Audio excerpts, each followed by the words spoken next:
As promised, we're now joined by Annemarie Conte from Wirecutter here to talk a little bit about holiday shopping season and how do you navigate prices in the wake of tariffs that may be influencing them. Annemarie, thank you so much for joining us today. Oh, I'm thrilled to be here. Thanks for having me. First question that I have, do we have any, comparisons of pricing from earlier in the year to now on items that suggest where we might be seeing tariff pressure for consumer related goods?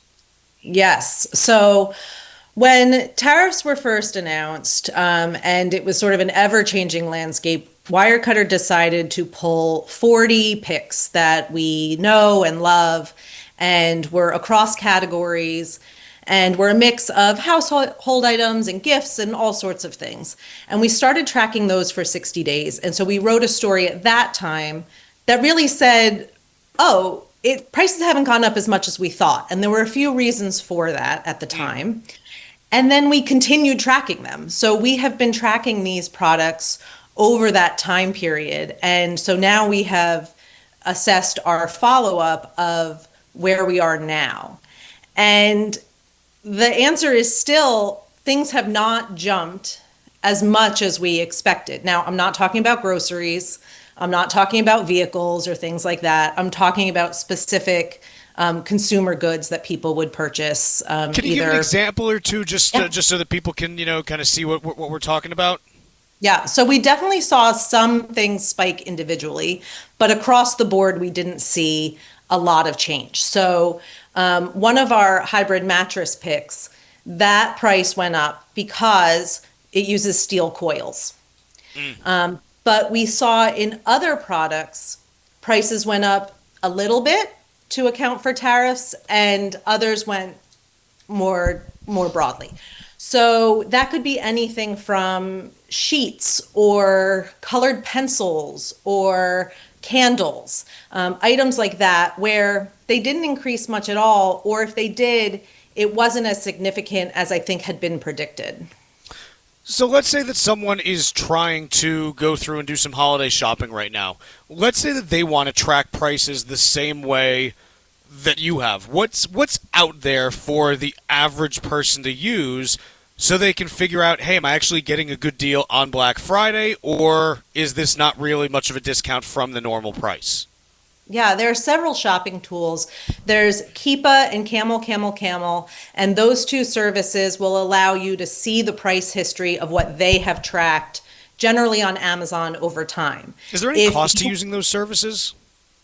They do have free versions, and then there's also, I think, higher paid tier versions. But the most accessible is probably Google Shopping, and you can input products yourself and then track those over time. And Amazon also indicates when something is at the lowest price on 30 days, things like that. You have to be careful and you need to track yourself, because what often happens in advance of deal holidays is that retailers will spike the prices to make the deals look like better deals, which is why we track our prices every day of the year, because we want to see on a macro level what is the average price, what we call the street price for an item, so that we can assess if something is an actual deal or if a price has been inflated prior to a deal event.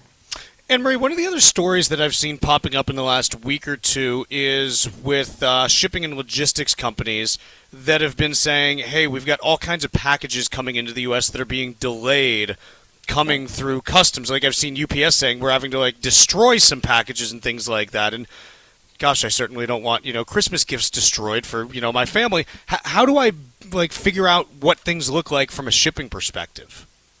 It is challenging. There are ways to do that. The best thing to do is to try to find out by looking at the product description where the item is coming from. What happened earlier in the year is that many retailers and brands imported as much as they could and held it stateside. So those warehouse stocks are starting to deplete. So we are seeing an increase in more of these delays in items coming into the US. This just happened to me. I had ordered something. It was coming from China, and it showed up as having arrived on the same day it departed from China. So it definitely was not on my doorstep at that time. No. We've also noticed that you might see people talking about tariff bills, unexpected tariff bills that they've received.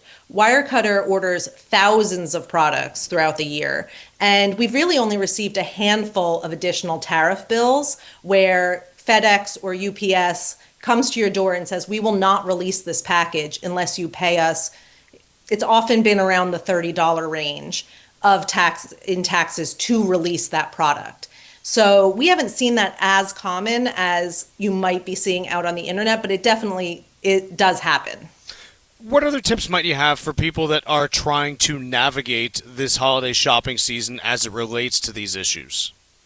I think you really need to shop creatively. If you do want to purchase something for someone, that price tracking is incredibly important. But also, there are other ways to purchase products. There are especially higher end items. If you're looking for something that's fairly luxury, it might be available on eBay in excellent condition.